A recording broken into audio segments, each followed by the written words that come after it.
Late at night in Ohio, Rose and her husband Christopher are looking for their adopted daughter, who sneaks out of the house whenever she has nightmares and sleepwalks.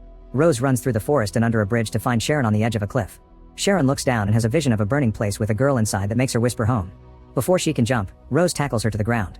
At the same time, Christopher almost gets hit by cars when he crosses the road to join his family. Sharon keeps squirming on the ground, repeating the words home and Silent Hill like every time she has these episodes. The next day, Rose tells Sharon that she'll take her to Silent Hill to try to solve her issues, even though Sharon never remembers what she said while sleepwalking. Later, when Christopher comes home from work, he keeps calling Rose but she won't pick up. However, he finds her search for Silent Hill on the computer, learning that it's a haunted town in West Virginia and it's full of underground fire. That night, Rose stops at a gas station and notices that Sharon's drawings have changed from cute into horrific things, including a weirdly shaped cross. Rose asks Sharon about it and the girl freaks out because she doesn't remember doing it. As Rose calms her down, Officer Sybil watches nearby. When Rose goes inside to pay, she asks for directions to Silent Hill and the clerk says, who confirms he blocked the cards and says Sharon will be better at a hospital with medication. Rose just points out that medication never worked and hangs up. Outside, Sybil approaches Sharon to check she's fine but Sharon knows to ignore strangers. At that moment, Rose comes back and drives away.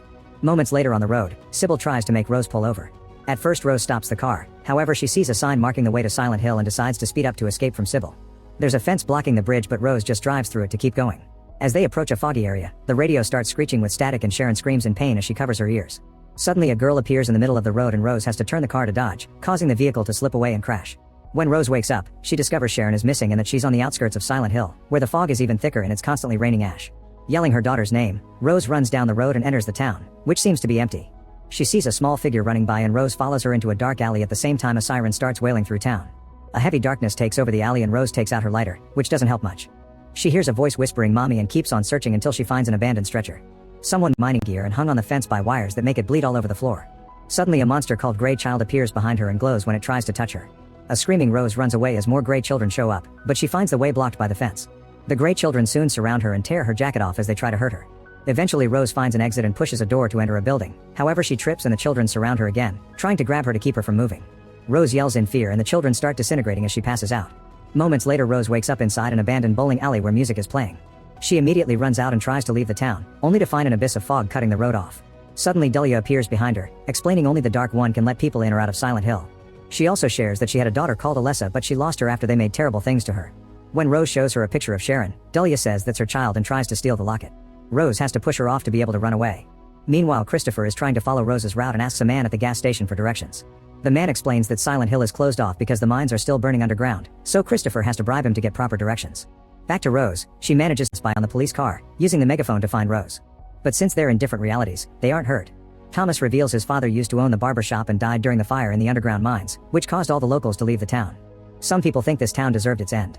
Back to Rose, she suddenly sees a bird inside a cage and a bunch of miners appear holding it. Rose tries the doors but they're locked, so instead she runs through the backyard and enters a burnt building. She hides in a classroom where she finds 2 fresh handprints on the dust, revealing the word "witch" written all over the desk.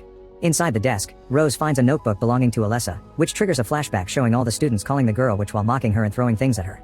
At that moment, Rose sees a girl run by and follows her upstairs into a bathroom, where she hears a girl crying. Rose tries every stall door and in the last one, she's horrified to find the janitor's body wrapped in barbed wire with a piece of a hotel keychain in his mouth. The wall says "double dare you" with an arrow that points at the mouth, so Rose swallows back her disgust and takes the key. When she leaves the bathroom, she notices the miners coming, so she runs back and locks the door behind her. The miners start pounding on the door, but suddenly the bird gets upset and the group runs away.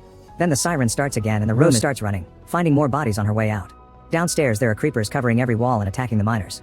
A screaming Rose takes another corridor that is blocked by a fence, so she goes around the corner and is shocked to find the burning mine.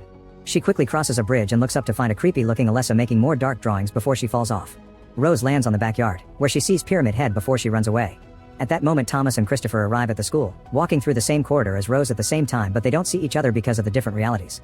Christopher swears he felt Rose's presence and even smelled her perfume, but Thomas doesn't take him seriously and forces him to leave. Rose collapses in tears as a swarm of creepers approaches, but before they can hurt her, she's dragged into another room by Sybil. The cop steps on a creeper while holding the door close and Rose uses a metal bar to lock it. Sybil uncuffs Rose while explaining she doesn't have many bullets left. Suddenly Pyramid Head's blade bursts through the door and the duo dodges it just in time. He tries again and starts making the hole bigger, allowing the creepers to get in.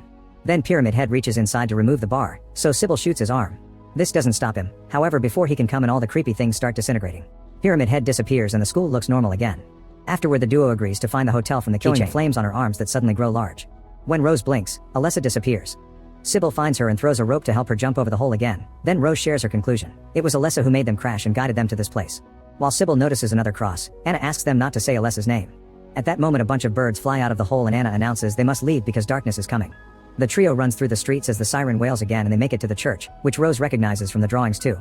Suddenly tons of survivors show up to hide in the church except for Dahlia, who tells Sybil not to follow them because these people are manipulating and deceiving. Anna throws a rock at Dahlia as she calls her a liar, but Rose tries to get information out of her anyway. Soon the darkness starts taking over the place, so Sybil drags Rose into the church. A furious Anna stays to throw another rock at Dahlia, but she's caught by Pyramid Head, who rips her skin off and throws it at the church's door. Inside, the locals start calling Rose and Sybil witches and try to push them out, ripping off Rose's locket.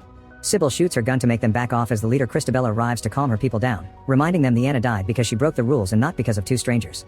For the next few hours, Christabella and the group do nothing but pray. Meanwhile, Christopher visits the orphanage where he adopted Sharon, but the nun in charge refuses to share any details about the baby's past.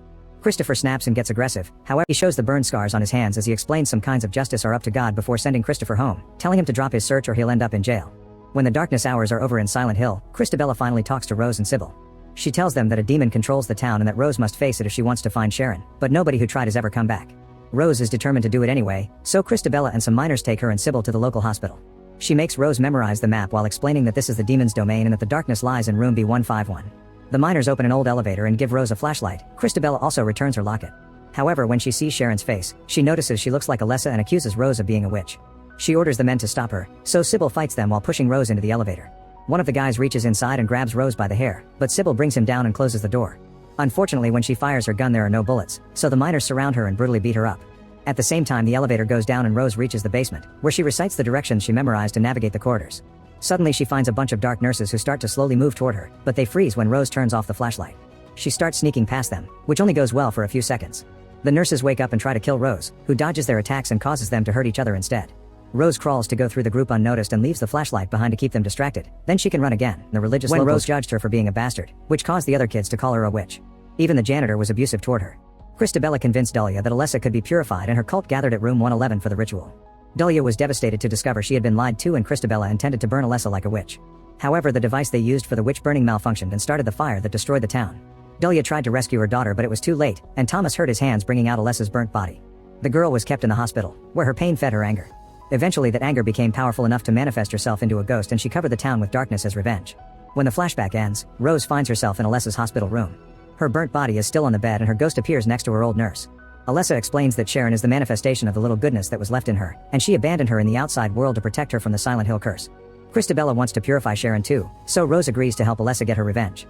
The ghost hugs her and enters her womb while it's revealed the nurse has been bleeding from her eyes all these years. Meanwhile it's revealed that Sharon has been staying in Dahlia's apartment.